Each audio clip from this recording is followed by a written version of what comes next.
नमस्कार दोस्तों, ये चैप्टर बहुत ही महत्वपूर्ण है। इस चैप्टर के हर एक शब्द को आपको ध्यान से सुनना होगा।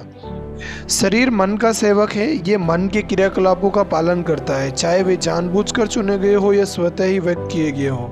अनैतिक विचारों के आदेश पर शरीर तेजी से बीमारी और सड़ने की गर्त में धंस जाता है। अनैतिक विचारों के आदेश पर शरीर तेजी से बीमारी और सड़ने की गर्त में धंस जाता है। सुंदर और सुखद विचारों के आदेश पर वे सुंदरता और यौवन रूपी वस्त्र धारण कर लेता है। बीमारी और स्वास्थ्य जैसी परिस्थितियां मूलतः विचार में होती है। अस्वास्थ्यकर विचार स्वयं को अस्वस्थ शरीर द्वारा व्यक्त करेंगे। ऐसा माना गया है कि डर के विचार मनुष्य को इतनी तेजी से मार सकते हैं जैसे पिस्तौल की गोली, और वाकई में वे हजारों लोगों को निरंतर मार रहे हैं, हालांकि धीरे धीरे।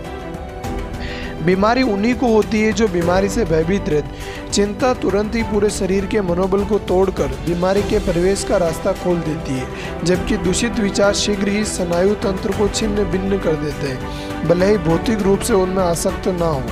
दृढ़, पवित्र और सुखद विचार शरीर को मनोहरता और ओज से सशक्त बनाते हैं। शरीर एक कोमल और प्लास्टिक अर्थात आसानी से मुड़ जाने वाला यंत्र है, जो सहज ही उन विचारों के लिए प्रतिक्रिया देता है जिनसे वह प्रभावित होता है, और विचार की आदतें अपने अच्छे और बुरे प्रभाव उन पर दिखाएंगे।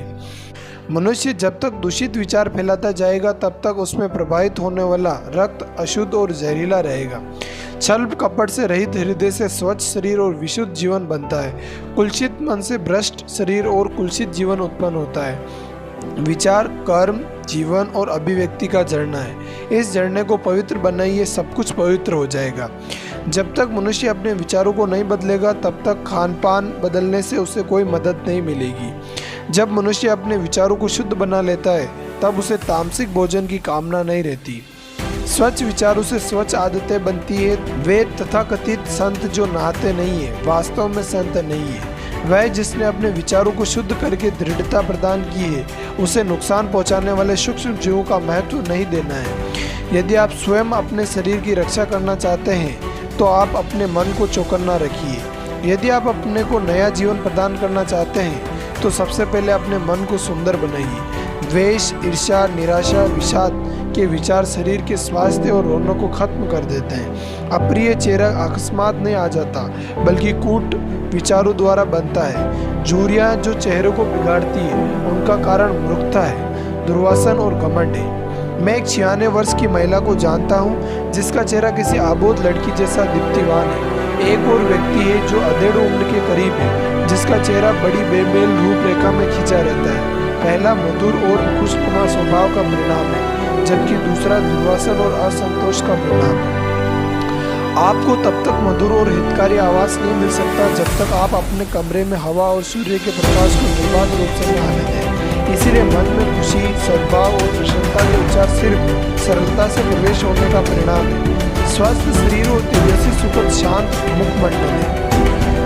वायुवर्धु के चेहरों पर सहानुभूति द्वारा बनी झुर्रियां होती है। दूसरों के चेहरे पर सशक्त और पवित्र विचारों का प्रभाव होता है, जबकि अन्य के चेहरों पर दुर्वासन का प्रभाव होता है। कौन उन्हें पहचान नहीं पाएगा? वे लोग जो ईमानदारी से जीवन यापन करते हैं, उनके लिए उम्र ढलते सूर्य के समान शांत, प्रशांत और मधुर है। हाल ही में ही मैंने एक दार्शनिक को उसकी मृत्युशैया पर देखा है। वह सिर्फ उम्र से ही वृद्ध था।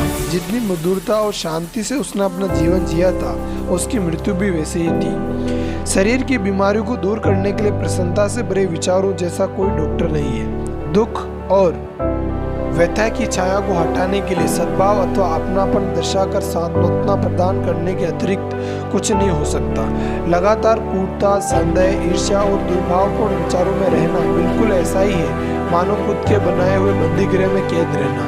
परंतु सभी के बारे में अच्छा सोचना, सभी के साथ प्रसन्न रहना, धैर्यपूर्वक सभी में अच्छाई को ढूंढने का प्रयास करना, ऐसे निस्वार्थ विचार ही स्वर्ग के द्वार है। और दिन प्रतिदिन हर प्राणी के प्रति शांति के विचार बनाए रखने वालों को अनुपम शांति मिलती है। थैंक यू दोस्तों।